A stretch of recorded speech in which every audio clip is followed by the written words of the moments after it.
a partir de hoy, 1 de julio, y ya lo habíamos anunciado hace aproximadamente 2 meses atrás, empieza a regir la receta digital. Así que habrá que familiarizarse y amigarse con la tecnología, pedir ayuda a algún hijo, a algún sobrino, porque las recetas ahora van a ser digitales. Basta del papel al que estamos acostumbrados, ahora se van a enviar a la farmacia las recetas, las vas a poder tener en tu teléfono celular con el link que te manda el médico y allí va a la receta llegar a la farmacia, la tenés que mandar. Por eso digo, Pablo, amigarse con la tecnología. Tenemos algunas cuestiones para repasar juntos en torno a los motivos por los cuales llega esta receta digital. ¿Y cuáles son sus beneficios? Porque recién estaba diciendo alguno de esos. Obviamente lo principal es la transparencia a lo que se quiere lograr con esta receta electrónica que facilita la trazabilidad del circuito de prescripción y dispensa de medicamentos.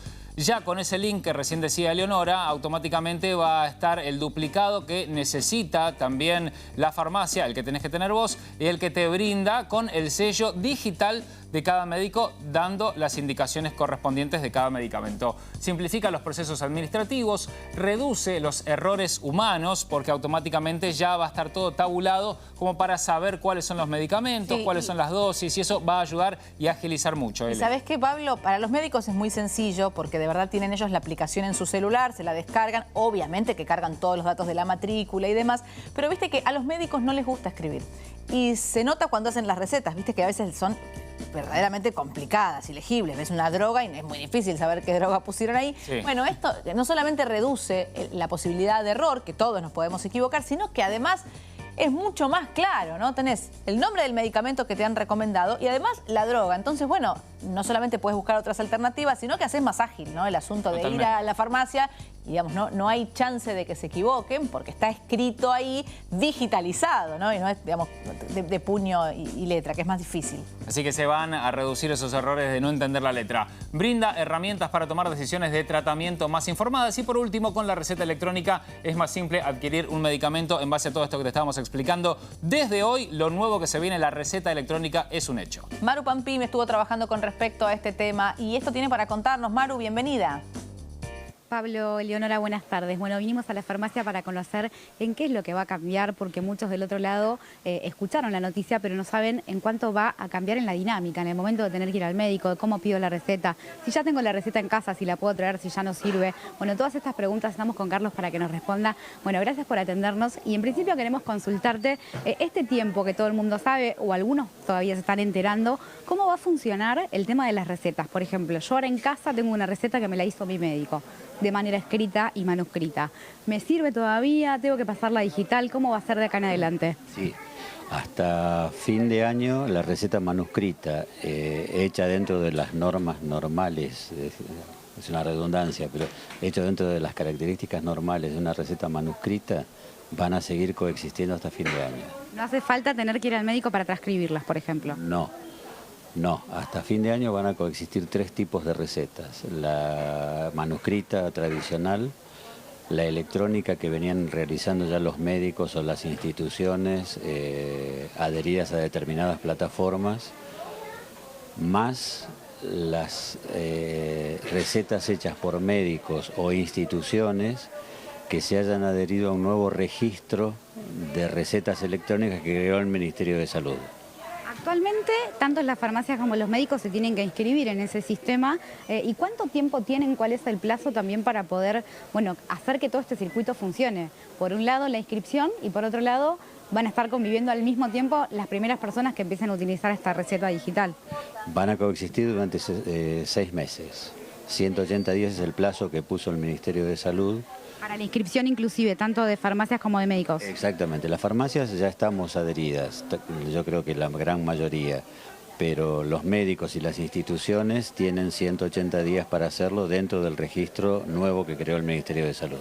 Y esto en cierta forma también lleva seguridad al paciente. Bueno, hablábamos un poco fuera de cámara en relación a lo que tiene que ver con adulteración de sellos, que a veces pasa, o al médico que tal vez pierde la matrícula por alguna situación y a veces el paciente no se entera, ese médico sigue medicando, sobre todo suele pasar con esos médicos de pueblo o médicos barriales.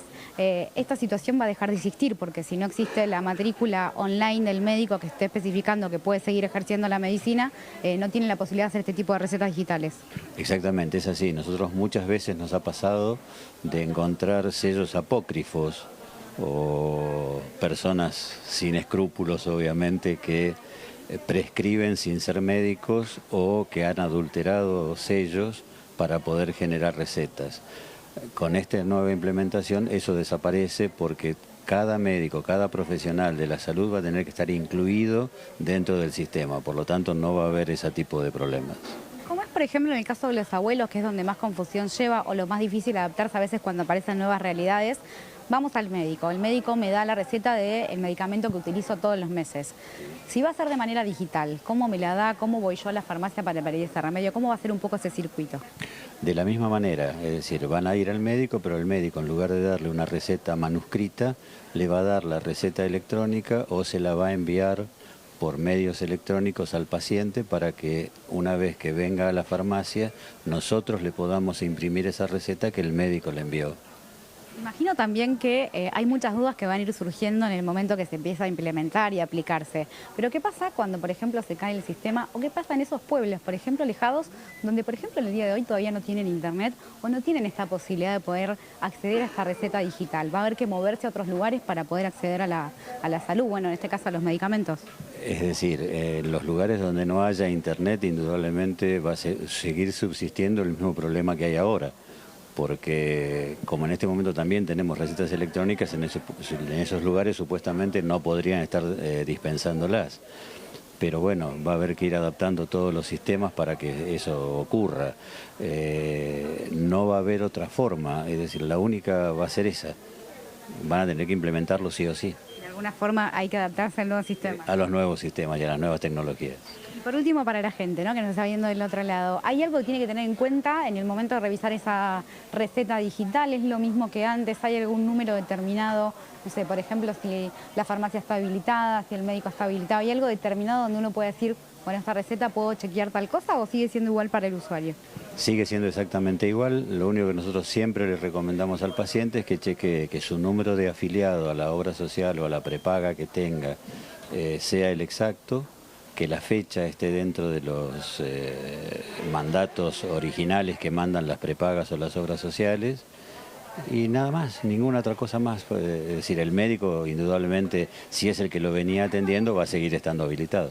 Para el caso de los farmacéuticos, ¿es más complicado o menos complicado? ¿Hay que adaptarse?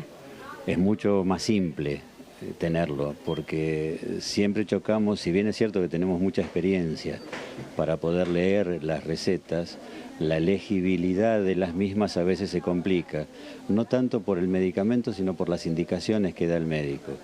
Nosotros siempre decimos que para nosotros que nos escriba como el médico quiera, porque bien o mal nosotros lo sacamos, pero las indicaciones a veces son ilegibles para los pacientes. De esta forma, muchas de las recetas electrónicas que ya vienen incluidas en un apartado de la receta con la indicación correspondiente como tendría que tomarlo el paciente. O sea, que ayudaría un montón en ese caso. Para mí sí, desde mi punto de vista la receta electrónica va a solucionar un montón de temas. Muchas gracias. No, al contrario, buenas tardes.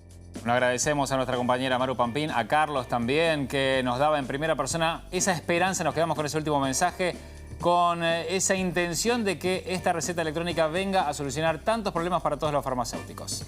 Si te gustó nuestro contenido, suscríbete al canal y activa la campanita. Y si querés ver toda nuestra programación en vivo, entra a www.unifetv.com. Sumate Unife. Sumate un buen día.